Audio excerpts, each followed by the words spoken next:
नमस्कार, times of Swaraj में आप सबों का स्वागत है और मैं हूं संतोष सिंह। और आज हम टाइम्स ऑफ स्वराज में बात कर रहे हैं कि आखिर ललन सिंह चाहते क्या है, या फिर ललन सिंह जिस राजनीति को आगे बढ़ाना चाहते हैं, क्या वाकई में जदयू महागठबंधन के साथ उसी राजनीति के साथ खड़ा है?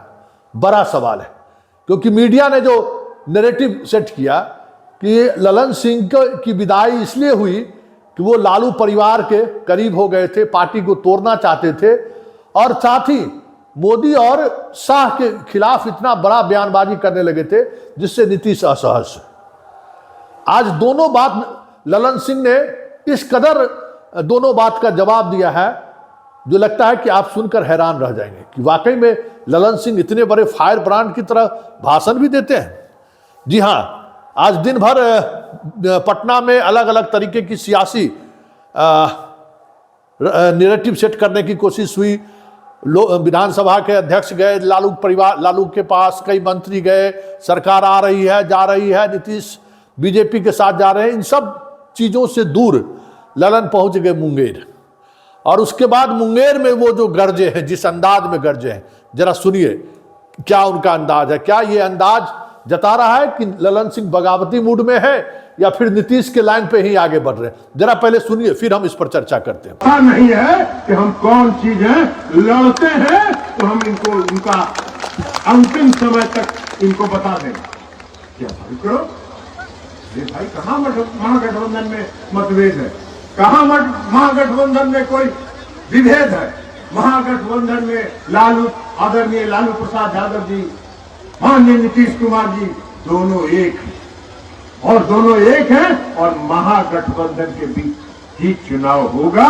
और आप भारतीय जनता पार्टी के लोग पांव में मुंह गिरेंगे बिहार में, और आपका आशीर्वाद और समर्थन रहेगा तो फिर 40 में 40 सीट महागठबंधन जीतेगा,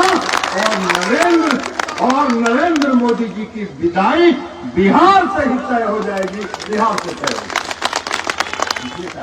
हम तो जोड़ घटा करके बता देते। अभी कितना है उनका? 303 है उनके पास। उसमें बंगाल से उनको 18 है।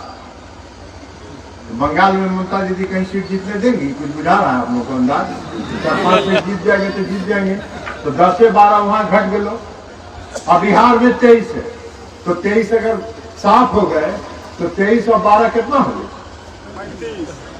23 से 2 25 और 10 35। इनका है 303, तो 272 चाहिए, तो 272 से 31 को न ज्यादा है जी, तो 35 तो यही दोनों राज्य से खत्म हो गया। तो तू बनवा कहाँ से बनवा? कौन गणित से जोड़ के बनवा? किस गणित से बनिएगा? उत्तर प्रदेश में 65 है, तो 65 में 5 गो, 7 गो, 8 गो, 10 गो, 15 गो, 20 गो घटिए नहीं, घटने न करिएगा, बढ़िएगा कब? मध्य प्रदेश में सब उन्हीं के पास है, तो 4 गो घटिएगा, मान लीजिए 3 गो घटिएगा, लेकिन सब आप ही के पास है। तो रबड़ है कि सीटवा बढ़ा दो, जितना जो राज्य में सीटवा है उतने ना, तो हुआ खत्म। राजस्थान में सबका सब है इनके पास, तो बढ़िएगा कब? कहां से बढ़ेगा? कहां से बढ़िएगा? कहीं से नहीं बढ़िएगा।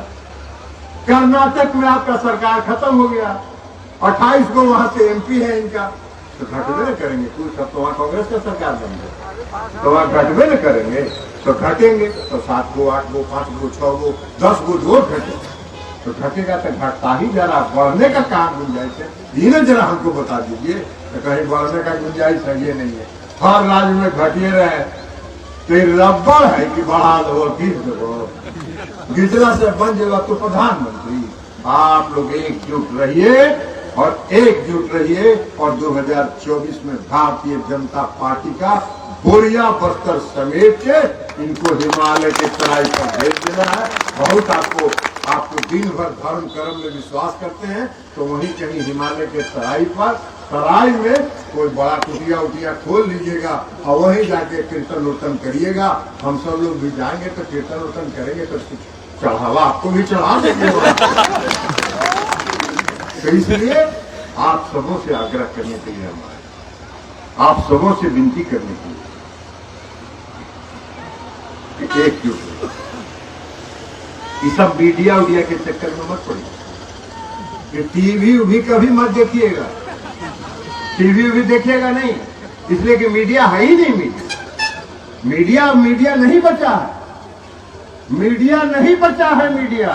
मीडिया भारतीय जनता पार्टी का भोंपू हो गया, प्रचार तंत्र हो गया, प्रचार तंत्र हो गया। इसलिए भोंपू को कभी देखिएगा मत। हाँ, उधर में आवा है रामायण, हनुमान चालीसा, तरह तरह का कार्यक्रम आता है, वो सब देखिए और परिवार के साथ बैठ के आनंद लीजिए। और न्यूज जहां आवे वगैरह बंद करें, न्यूज मत देखा, न्यूज देखिएगा दिमाग कंफ्यूज करते रहेगा। इसका यही काम है, इसका यही काम है।